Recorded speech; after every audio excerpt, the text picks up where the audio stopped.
Hola, ¿qué tal? Vamos a hablar sobre los efectos adversos de los inhibidores de tirosina quinasa en la leucemia mieloide crónica.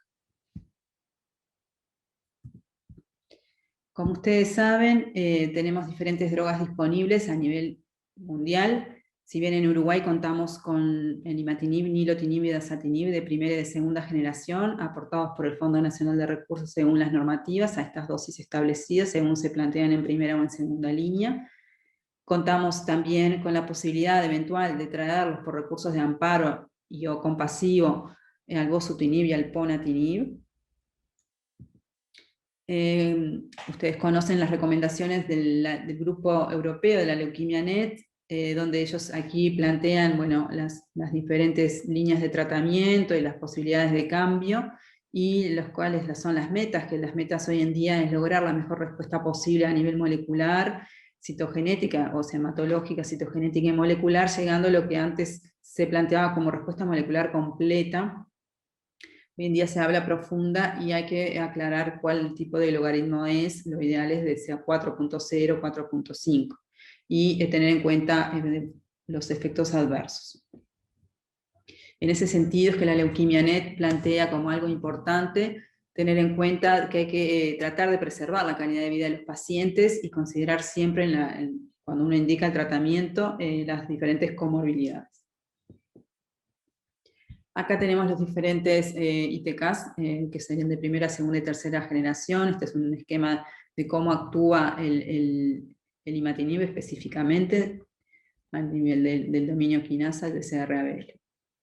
Tener en cuenta también que los diferentes ITKs tienen acciones en diferentes quinasas como inhibidores, por tanto pueden generar un perfil de toxicidad variable, que también hace a la potencia del fármaco, pero también a las posibilidades de efectos no deseados off-target, como por ejemplo vemos en el dasatinib, que tiene como mucha actividad en otras quinasas, o el ponatinib, que pueden explicar los diferentes efectos adversos.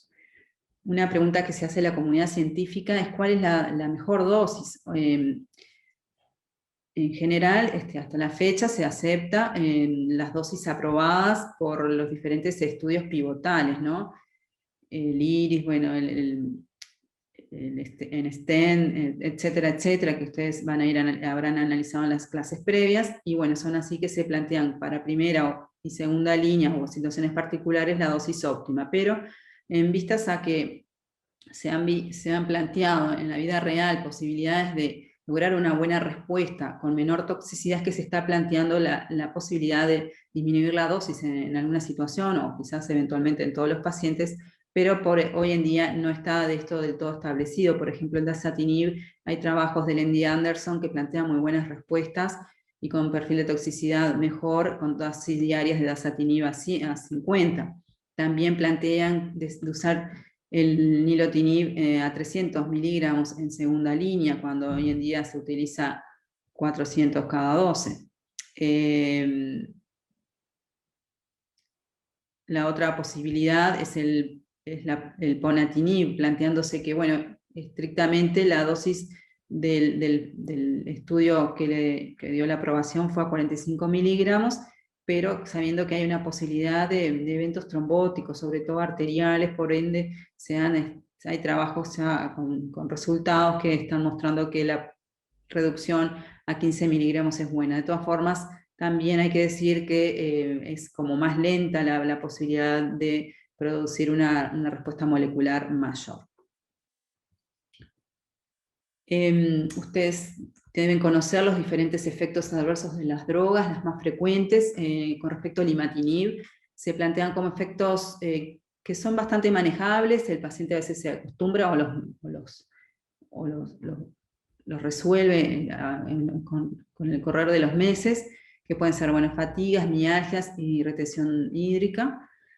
Con respecto al dasatinib, se destaca la toxicidad hematológica en los derrames pleurales y como complicaciones mayores que hay que tener en cuenta, y sería causa de suspensión la hipertensión pulmonar. El nilotinib puede producir, se ha descrito rash cutáneos, alteraciones en el metabolismo glicídico y lipídico y a nivel hepático y elevación de la lipasa, y como complicaciones fundamentales más complicadas que deberían indicar la suspensión del tratamiento son las trombosis arteriales, sobre todo la arteriopatía periférica. Esto se da más que nada en pacientes con factores de riesgo cardiovascular.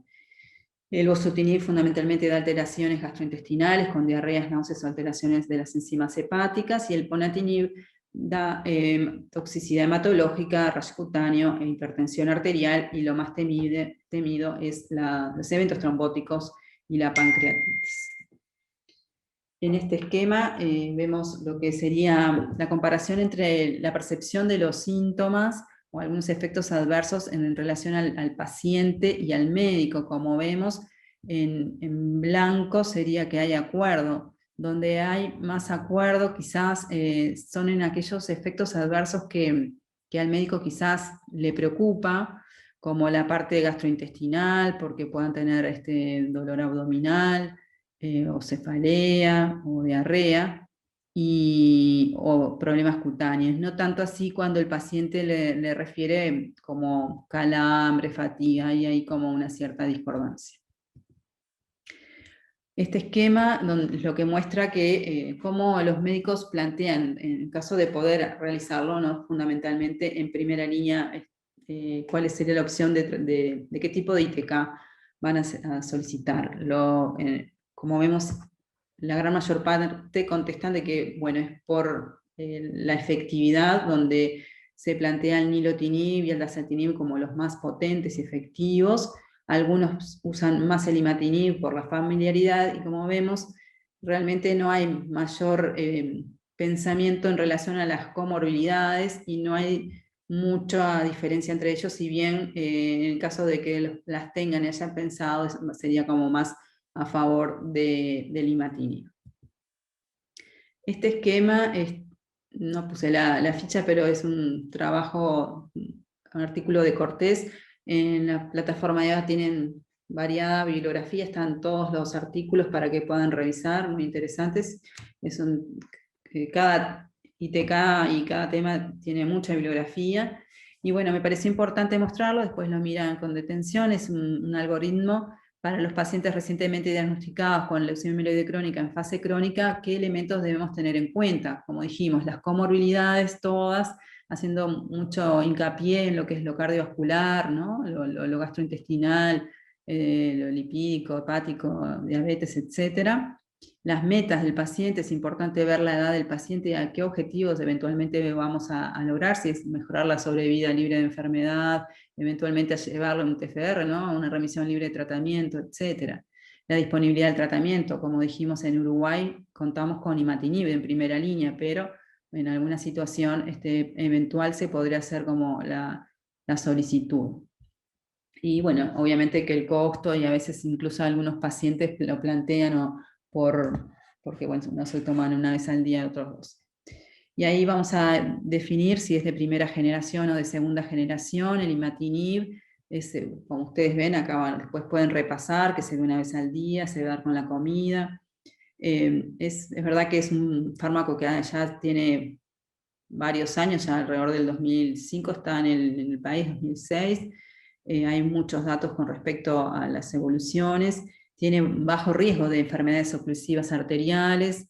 Hay muchos datos actualmente del TFR, ¿no? Vinculado a esto. Si bien tiene alguna toxicidad renal, es muy poca y manejable. Y bueno, hay muchas formulaciones genéricas, ¿no? Disponibles que se pueden utilizar.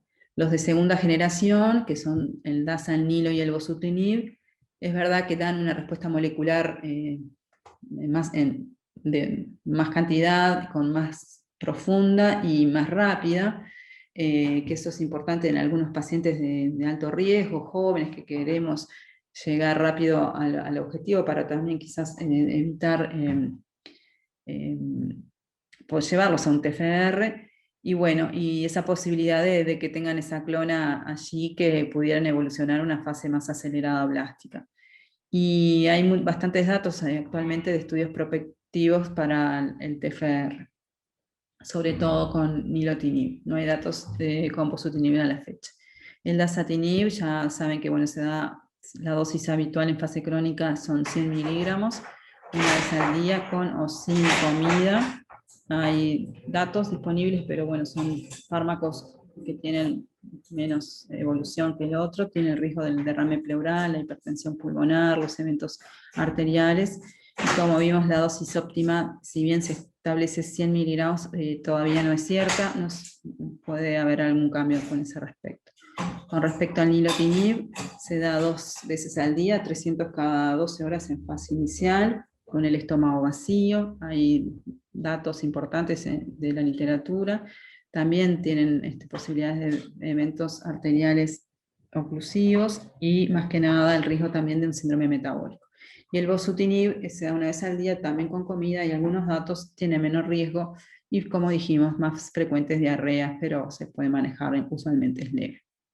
Este es otro esquemita interesante de estas colegas conocidos, la doctora Ría, que plantean que cómo ella su planteo, ¿no?, es preferir elegir el imatinib sobre todo los pacientes añosos o muy añosos o frágiles, teniendo en cuenta la edad y las comorbilidades. También hay que tener en cuenta el estilo de vida, y bueno, sobre todo en la LMC crónica, en fase crónica diagnóstica, los factores personales que puedan influenciar esta opción terapéutica, como ya vimos, en relación a las comorbilidades, y en ese sentido se va a preferir al dasatinib o bosutinib si la enfermedad cardiovascular es alta o tiene diabetes, nilo-bosu si tiene enfermedad pulmonar crónica, nilo-dasa si hay desórdenes hepáticos o gastrointestinales.